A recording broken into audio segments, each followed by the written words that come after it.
All right, ladies and gentlemen, content. We have got content, content. The devs have finally announced something new coming to Star Wars Galaxy of Heroes, and I'm just going to make a commitment right now here to you, ladies and gentlemen. General Skywalker has been confirmed. I'm not going to get him, and I am not going to be butthurt in this video about it. I accepted this a long time ago. This is what we knew, something like this was coming, and so to me, as much as I'm just so frustrated with a lot of parts of this game right now, and go see Mobile Gamer's video to know what I'm talking about. I thought that video was absolutely fan-freaking-tastic. Thank you, Mobile Gamer, for that video. I still am choosing to play and enjoy this game, and so I'm going to enjoy what I can. I'll share with you what my concerns are about this, accepting that I'm not going to get it. But to me, we knew something like this was coming. We got Malik 2.0 basically in General Skywalker. It will be my first time really missing a big meta because of my no spending pledge, and so it's a bit of a bummer. But to me, this is not the biggest problem with this game right now. The biggest problem with this game right now is a severe, terrible lack of content. Especially considering this is basically the new content we've got right now, which isn't really content because it's over and done super fast. And then the next item of content we have is Geonosis Territory Battles, the light side version, which, I mean, reskin Territory Battles doesn't feel like exciting content to very many people. And so that's what I feel like this community has most right to complain about. This, we kind of knew it was going to happen. So let's just get that out of the way. But that said, let's break down what are the requirements going to be. And I want to hear down in the comments below, are you going to get General Skywalker? And if you are or if you aren't, like the video. Just because you're nice. And it's Monday. I've got a case of the Mondays. Like the video. All right, starting October 11th. And so, once again, we've got less than a week notice. A little bit more notice than Malik, but not much. And we don't have a kit here, by the way, in case you haven't seen that. Relive the Clone Wars and earn shards for General Skywalker in the all-new epic confrontation clash on Kamino. I don't know why I said this like Batman. Maybe it's because I'm going to see Joker again tonight. Take to the skies and battle the Separatist fleet as they attempt to distract General Skywalker from the invasion on Kamino. Once the space battle has concluded, head to Poca City to assist General Kenobi in his fight against General Grievous and the droid army. Then join General Skywalker in taking on a familiar foe before finally allying yourself with the Separatists and dealing with one last obstacle to the mission, General Skywalker and his 501st clones. Now, there's actually some stuff that I like about this. There's a lot to farm here, and even though I'm not going to get this, I'm actually kind of looking forward to the event. I'm thinking of a couple of whale friends and hoping that maybe they'll come on and stream it with me so that we can all enjoy the event together. Because I think a lot of you probably won't get this. A lot of you probably will. So we got 4 tiers. Tier 1, we're going to need Anakin Starfighter at 7 stars. Crap! I didn't even think about that one. So we need Anakin Starfighter. We need Galactic Republic capital ship, so that can be Mace. That's what pretty much everyone's going to use this time. We could also use Negotiator once we get there. My suspicion is this is probably going to be a lot harder with Mace's capital ship. It's probably going to be tuned for the Negotiator.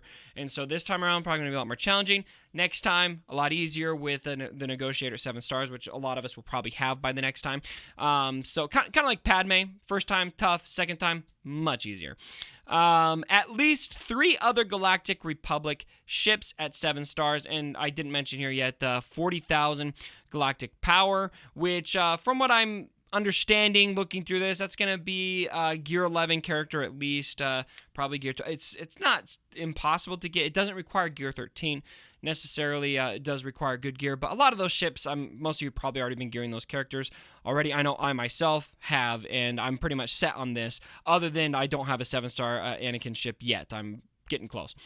Tier 2. You need to have Ahsoka Tano, 7 stars, 17,700 power. So the rumors of 20,000 were false. Debunked. Boom. Roasted. All you leakers are full of crap. It's 17,700 galactic power for all of the characters throughout this event. Ahsoka Tano, 7 stars. C-3PO, 7 stars, 17.7. General Kenobi, 7 star, 17.7. Padme Amidala, 7 star, 17.7 GP. Shakti, 7 star, 17.7 GP. All right, so looking at my roster, just to kind of get an idea of what these power requirements might look like. Let's look at Rex, for example. He's gear 12. He's got a Zeta on him. His power is at 21, like 21K, no problem at all. If we look at someone like Shakti, she's gear 9. And yes, I know I'm way behind on Shakti. I accepted that I wasn't going to get there. She's at 13,000 power, and so that's with the Zeta. Let's see if we can find someone closer to get an idea of where that cutoff is.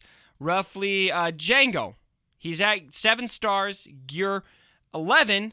He's at the requirement, so gear 11 will work with a Zeta on this. Now, looking at the ships, let's just get an idea of where we're sitting. Again, so here, let's look at, who's a good example? I mean, all my characters are gear 13 here pretty much, so we're pretty good there. 56,000 power on my Ahsoka. On my Clone Sergeant, not quite there, 37, but even that one's pretty close at gear 9, so I don't think that one's... And look, my abilities aren't all leveled up yet. I'm so far behind on ships, so that probably shouldn't be too hard. Now, tier 3, all units... I'm intrigued by this one. All units All units needed are temporarily given to you for the battle. What units are they? I hope they're new. I hope it's fun. If this is the only content we get, let's make it fun, huh? And then tier 4, this is what surprised me. This wasn't on my radar for requirements, but you're gonna need a Asajj Ventress. A lot of you are gonna have that, 7 stars, 17.7. B1 Battle Droid. Gosh dang it! I thought I got away with not farming him all the way. B2 Super Battle Droid. Droideka. Again, I thought I got away with this, but at least I'm pretty close on Droideka. I just abandoned it for other things. And then IG-100 as well, and that is all that you will need. And then we'll have the kit information next week. And so, me, myself, and we're not getting it. We're not going to get this. Are you getting it? Let me know. What are my thoughts on this overall? It's actually softer than I thought it would be. I thought this could be a lot worse. I thought it was going to be 20,000 power, for example, for the characters. And so, I'm okay with this. It's in the confines of this is what we expected. In general, events like this I don't love in general, if we're going to be honest, but it's kind of the name of the game. I've accepted that.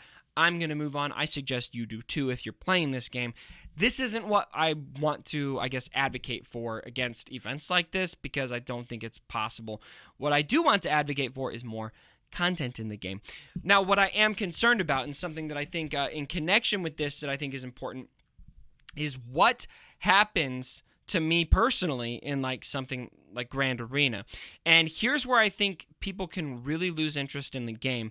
You want to have an advantage for people who spend in the game. It's kind of just the way that it works. If you shell out and get the new shiny meta character, you're going to have an advantage with that. I think that's fine. It's just... I think it's fine accepting the kind of game this is. In general, I don't love pay-to-win mechanics, but it's funny for me to say that and I play Galaxy of Heroes. Are you stupid? That's the game you're playing. Accepting that, what I don't love is the idea of getting matched up in Grand Arena. My opponent has General Skywalker. Done. Game over. No reason to compete. It's a checkmate. And that's how a lot of people felt when Malak came out. And I felt for those people. I did not experience that, though. And for a lot of metas, there are ways that you can prepare for those metas. There were teams that could take on a Darth Revan team, very solid counters that existed. And so you didn't necessarily have to have Malak to win in some cases. So I'm hoping that ends up being the case because my personal biggest fear as a player is... am I going to just be in situations over and over and over again in Grand Arena where it is impossible for me to win because my opponent has General Skywalker? That will absolutely, utterly suck the life out of Grand Arena for me. Now, losing sucks. I hate losing. I get angry when I lose, and I lost recently in Grand Arena. I lost my last match, and I got pissed. I was pissed about that loss. But I was not pissed at the game. I was not pissed at my opponent. I was not pissed at CG. I was pissed at myself because I made the mistakes that caused the loss. That was 100% winnable. And so to me, competition, when it's fair, competition when I know I can win every time, maybe I'm a little bit mismatched, maybe the odds are stacked against me, but it's possible to win, is going to be fun and fulfilling. Even when I lose, I'm still going to respect it was winnable. When it is no longer winnable, there is no fun, there's no enjoyment. The competitive integrity is no fun, in my opinion. So I really hope a couple things here. I hope that there is possible ways to beat whatever this new meta is that are apparent quickly, even if they're not. They shouldn't be easy. They should be tough. They're probably not going to hold on defense in Grand Arena, but I hope we can figure out a way to tackle this. And two, what I really hope is that they take it into account in matchmaking, although I don't think they will. So hope number 3 is I hope very few of you get this so that we're not seeing it as much, but I think there's a good chance that we will. So we'll see probably a lot. So let me know what you guys think down in the comments below. How are you feeling about this? Positive, happy, anxious, pissed? Let me know down in the comments below. I'm really curious, especially for a lot of you. I mean, we just had a big paywall with Gear 13 hit, then Relics. Is everyone broke? Now we got another paywall character hitting. How are the spenders feeling on this? I think sometimes there's a tendency to think that spenders are just happy with any paywall, but I'm wondering, for those of you who spend a lot, are you feeling burnt out? You feeling drained? Let me know down in the comments below, and we will be revealing a kit here, hopefully here tomorrow or the next day. Hopefully before the event starts, right?